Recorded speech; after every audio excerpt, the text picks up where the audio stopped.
on enfonce le clou un petit peu. Le deuxième exercice, numéro 55, existe proprement dit parce que les premières méditations sont plutôt des préliminaires, des principes et fondements. Alors, l'oraison préparatoire est la même, 46. Le premier prélude sera la même composition de lieu. Hein. Mon âme coincée par le péché, originel et actuel. Comme ça, on peut dire. Coincé par mon corps qui porte le péché originel et les suites aussi de mes propres péchés, il faut bien le dire, parce qu'on peut contracter des vices. Un vice se contracte en faisant tout le temps le même péché. Le vice, c'est une habitude. Une habitude, c'est une facilité d'agir dans un sens. Dans le bon sens, c'est la vertu. Dans le mauvais sens, c'est le vice. Et l'habitude s'active, se fait par la répétition. La répétition fait en sorte que ça devient une habitude et un automatisme. Il y a la force de l'habitude. Dans le bien, c'est la vertu. On agit vertueusement, comme ça, presque automatiquement. C'est magnifique. Ou bien le vice. Donc, on contracte des vices en faisant des péchés, plusieurs péchés, on risque de contracter un vice. C'est pour ça que quand on tombe dans un péché, il faut directement se relever. C'est une des raisons, pour ne pas contracter un vice. Donc tomber, c'est humain, mais ne pas se relever, c'est diabolique, hein, c'est le proverbe. Voilà. Donc le cours de spiritualité est très important aussi. Hein, c'est fondamental, il y a des principes de spiritualité qui sont très utiles et nécessaires de savoir. Voilà. La même composition de lieu, mon âme coincée par donc dans une emprisonnée dans un corps qui en soit bien, mais on va maintenant se concentrer sur le côté péché pour s'en défaire. Question de concentration. C'est toujours pour un bon but, hein, je vous le répète. N'oubliez pas le bon but. Le but, c'est toujours positif. Le message de Jésus-Christ, c'est l'évangile, la bonne nouvelle. Donc, puisqu'on a une bonne nouvelle, on est capable de voir l'ennemi en face. Parce qu'on a la solution. Déjà en avance. C'est parce qu'on a déjà le médicament que le docteur ose vous dire que vous avez telle et telle maladie. Si on n'a pas le médicament, c'est difficile de dire qu'on a telle et telle maladie. Mais si on a déjà le remède, c'est facile. Voilà. Donc c'est très positif. C'est très positif.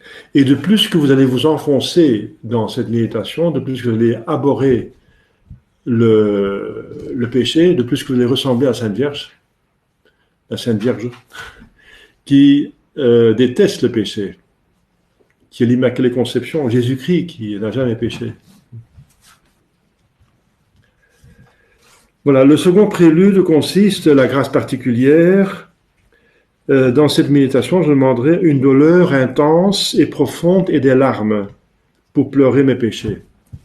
Alors, est-ce que pleurer, c'est bien? En soi, c'est pas bien parce que pleurer, c'est une expression de chagrin. Le chagrin, c'est une douleur. La douleur vient de la confrontation avec un mal qu'on ne peut pas éviter. Ça cause une douleur, une tristesse, voilà, tristesse. Et la tristesse, c'est que de nous-mêmes, nous ne pouvons pas nous débarrasser du péché, avec nos propres forces. Alors, mais il y a, donc c'est mauvais encore. Je demande pour pleurer. Est-ce qu'on va demander pour devenir dépressif? Non, pas du tout. C'est une béatitude, cette sorte de tristesse. Jésus dit, bienheureux ceux qui pleurent, leur péché, bien sûr. C'est une béatitude de pleurer ses péchés. Béatitude. Les larmes de Sainte Marie d'Adelaide, c'était des larmes de bonheur. C'est comme les larmes qui enlèvent le péché. Le péché sort, lave ses péchés par ses larmes, par sa douleur. C'est des larmes d'amour de Dieu. C'est des larmes d'amour. Des larmes qui comprennent la miséricorde, qu'elle comprend, qu'elle va être, mais qui est confus par sa propre malice et la bonté de Dieu qu'elle comprend. Elle est confondue par cela. Des larmes pour pleurer le péché. Éventuellement, hein, donc c'est le don des larmes. J'ai vu pleurer des gens en confession. C'est arrivé plusieurs fois. Des gens qui pleurent. Et qui, c'est beau, n'est-ce pas? Ça fait du bien. Il ne faut pas se laisser aller non plus, mais quand même. Voilà, une douleur intense et profonde. Le plus important, c'est que ça arrive dans l'âme, hein, parce que les larmes, c'est dans le corps. Mais ça peut montrer ce qui se passe dans l'âme. Mais le plus important, c'est ce qui se passe dans l'âme. Le premier point est comme une revue générale. Je tâcherai donc de me souvenir de tous les péchés de ma vie. Donc j'en viens à mes péchés, parce que c'est de ces péchés-là que je dois me défaire, pas pécher les autres, en premier lieu, mais de mes propres péchés. Mon problème, c'est mes péchés. Mes péchés m'empêchent d'aller au ciel. Si je n'ai pas trouvé remède pour les péchés de le passé, présent et l'avenir. Il y a plusieurs catégories. Alors, mais maintenant, je vais me pencher sur les péchés de ma vie passée, repasser donc chronologiquement, d'année en année, d'époque à époque, hein, enfance, aussi les lieux que j'ai fréquentés, la maison, l'école, la rue, les amis, plus tard le travail. Donc les lieux, les offices que j'ai eus, les personnes avec lesquelles j'ai eu beaucoup de contacts, mes parents, mes frères et sœurs, mes amis, les relations de travail, les voisins, etc., etc. Donc chronologiquement et systématiquement. Pour cela, il me serait très utile de me rappeler 3 choses. Voilà, les lieux, les relations et les emplois. Le second point, c'est de peser mes péchés. Bien sûr, il faut éviter deux écueils, n'est-ce pas? C'est-à-dire d'être trop laxiste, se dire, oh, c'est pas grave. Laxiste, il trouve qu'un péché mortel, c'est un péché vénial, le péché vénial, c'est rien du tout, et l'imperfection, on n'en parle même pas. Un scrupuleux, c'est le contraire. L'imperfection, c'est un péché vénial, c'est un péché mortel, c'est un péché qui ne peut pas être impardonnable. C'est un péché contre le Saint-Esprit. Donc impardonnable.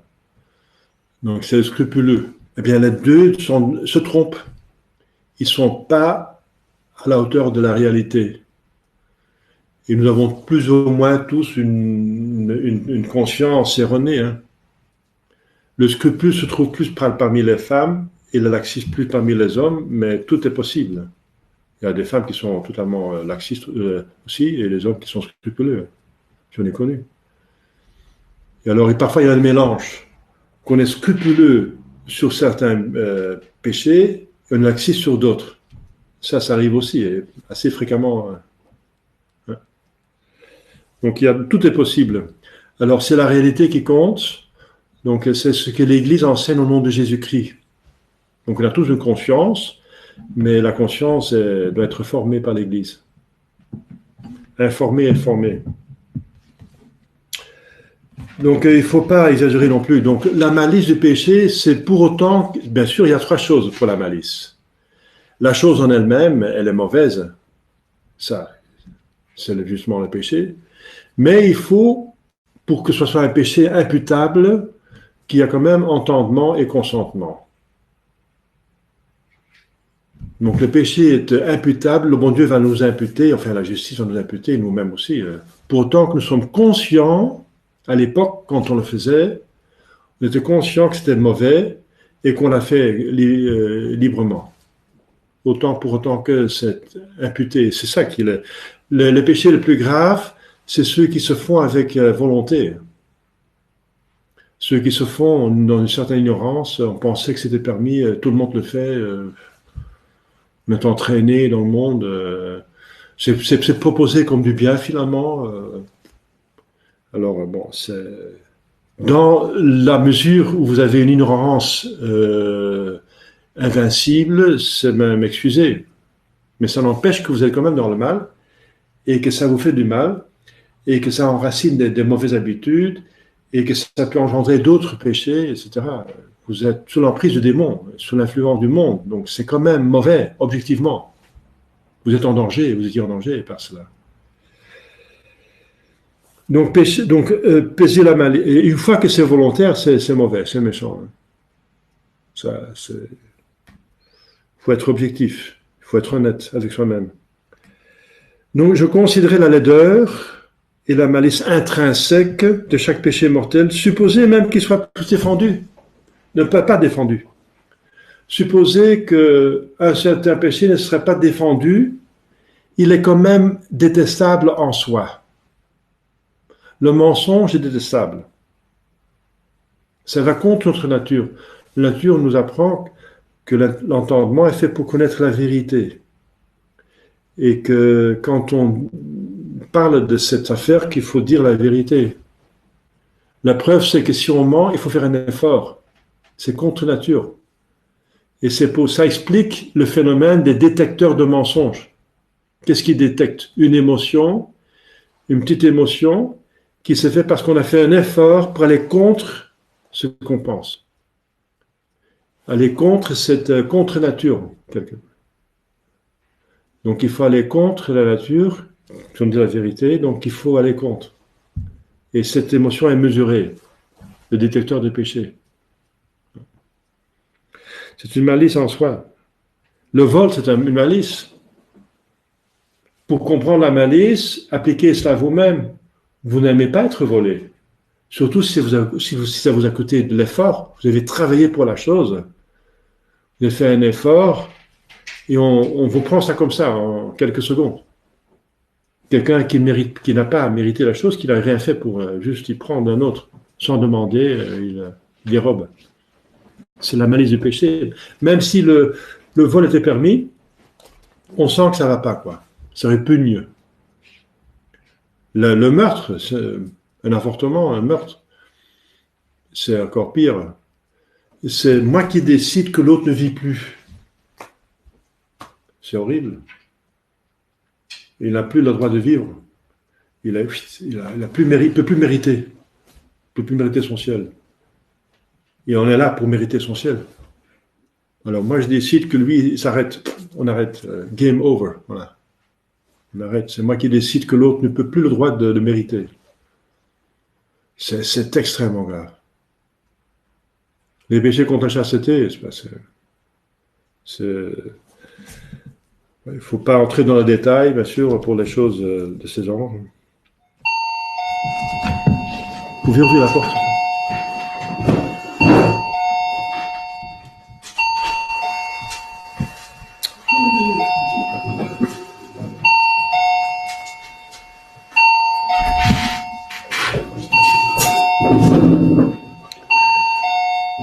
Dans le troisième point, je considérais qui je suis. Culture 2, Thomas Bliss. Qui je suis. Qui je suis, moi. En m'efforçant par diverses comparaisons de paraître de plus en plus petit à mes yeux. Donc l'humilité se fait par les humiliations. Et quand on s'humilie soi-même, ça provoque une humilité qui est nécessaire pour voir la vérité en face. L'humilité, c'est voir la vérité entre nous et Dieu et les autres. Eh bien, je me fais petit, ça veut dire je suis petit par rapport à ce qu'on va voir. Premièrement, que suis-je en comparaison de tous les hommes? Il y a 7 milliards et demi de personnes. Alors, qu'est-ce que je suis parmi les 7 milliards? Qu'est-ce que je suis parmi 10 personnes? Bon, je suis une personne de 10. Parmi 100 personnes, je tombe déjà dans l'anonymité. Eh bien, 1000, c'est déjà 10 fois 100. c'est 10 fois plus anonymité. Hein, dans la masse grise. 1000. 1000 fois 1000, c'est déjà impensable. C'est 1 million. Eh bien, 1 million, c'est encore 1000 fois moins qu'1 milliard. Il y a 7 milliards et demi, alors. Qu'est-ce que je suis parmi tous ces hommes qui ont aussi leur talent, leur connaissance, leur possibilité, machin. Deuxièmement, que suis-je et que sont tous ces hommes-là en comparaison avec tous les anges et tous les saints du paradis? Il y a beaucoup plus d'anges que d'hommes, parce que Dieu crée en plus grand nombre ce qui est plus parfait.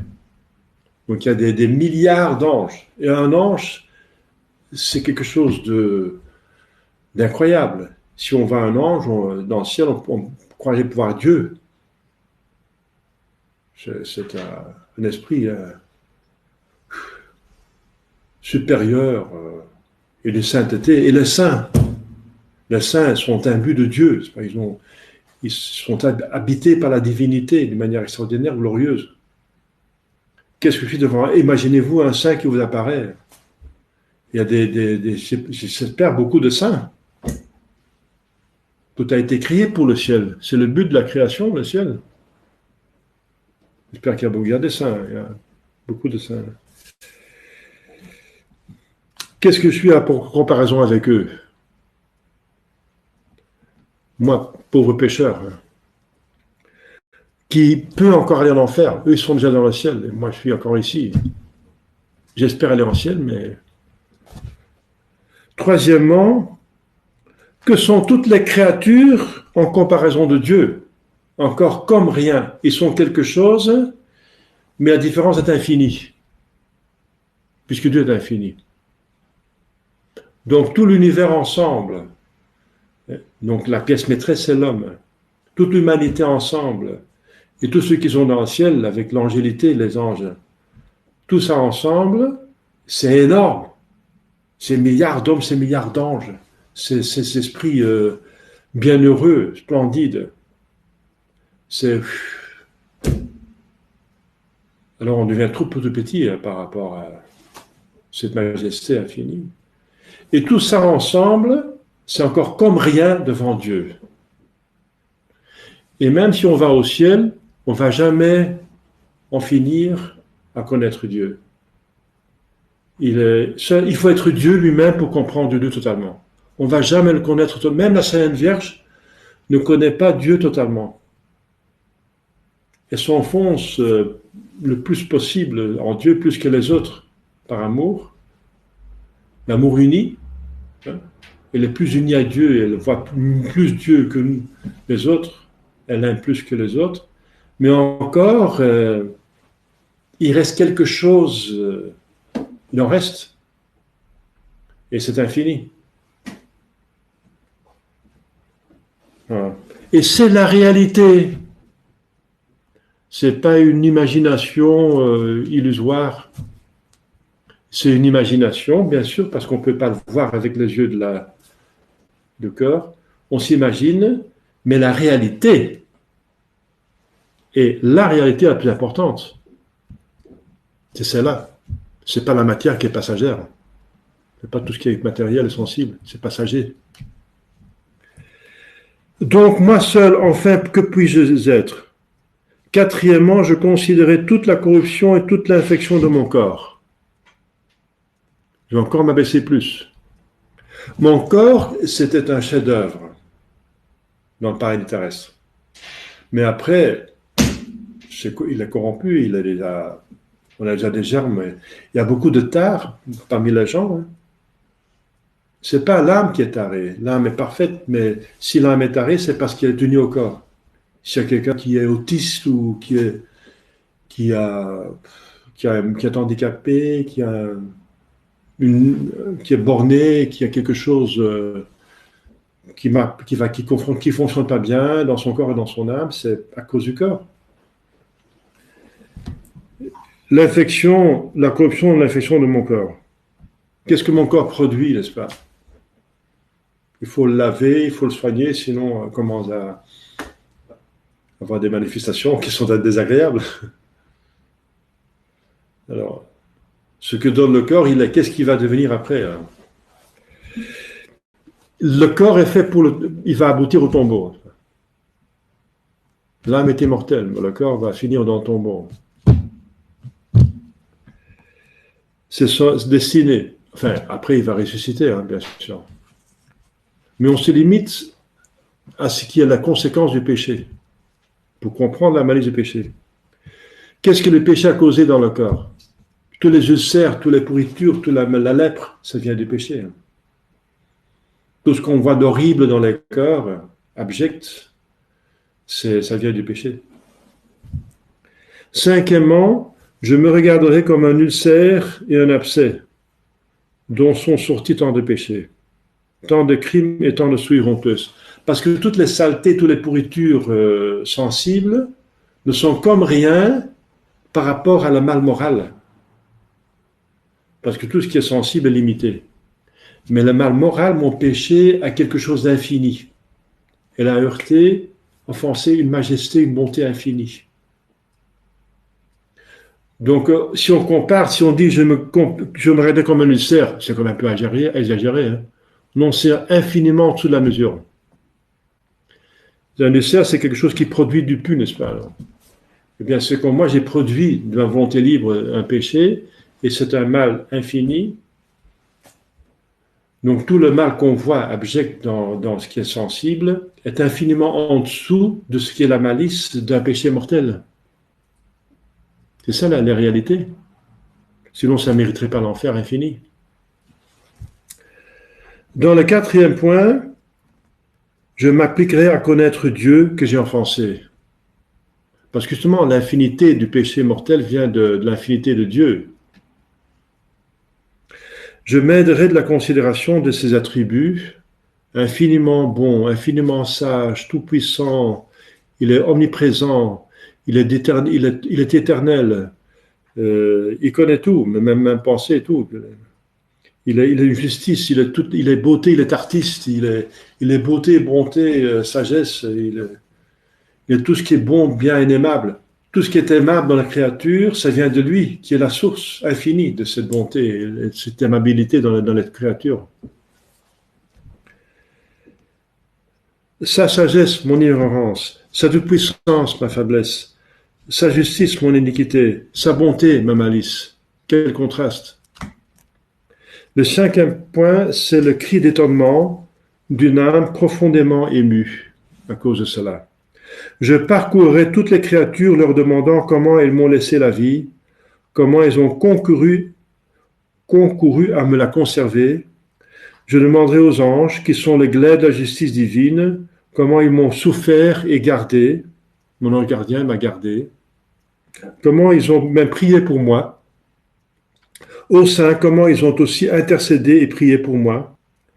Je m'étonnerai que les cieux, le soleil, la lune, les étoiles, les éléments, les fruits de la terre, les oiseaux, les poissons et les animaux, que toutes ces créatures qui n'ont jamais péché,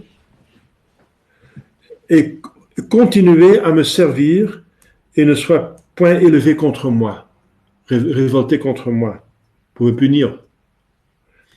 Que la terre ne soit pas entr'ouverte pour m'engloutir, creusant de nouveaux enfers où je devais brûler éternellement, en toute justice, pour des péchés mortels.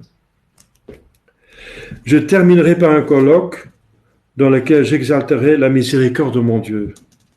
Je lui rendrai grâce de m'avoir conservé la vie jusqu'à présent, et je prendrai la résolution de me corriger avec le secours de la grâce. Je terminerai par notre Père. Voilà, donc dans l'exercice Saint-Ignace, c'est aussi habituel qu'on fait la méditation pendant la messe. Donc on va avoir la messe, vous pouvez méditer pendant la messe. Voilà.